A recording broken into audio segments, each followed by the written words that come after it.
міндетті әлеуметтік медицина сақтандыру бойынша біз жүктілерді 9 ай бойы бақылап, перзентханаға тегін жатқызамыз. Әйел адамдар тегін медициналық көмек алып, барлығын тегін өтеді. Міндетті әлеуметтік медициналық сақтандыру бойынша гинекологиялық аурулары бар әйелдерді тегін медициналық көмек көрсете аламыз.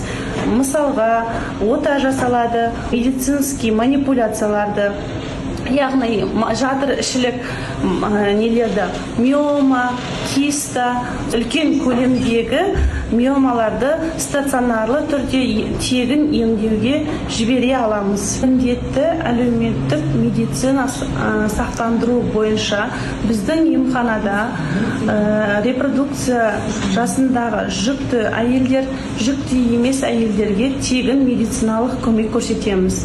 Яғни жүктілер алғашқы жүктілік аптасынан бастап, бірінші, екінші, үшінші триместр жүктілік скринингтерін, УЗИ скринингтерін жүктіліктің алғашқы аптасынан бастап 9 ай бойы біздің емханада тегін медициналық тексерулерден өте алады.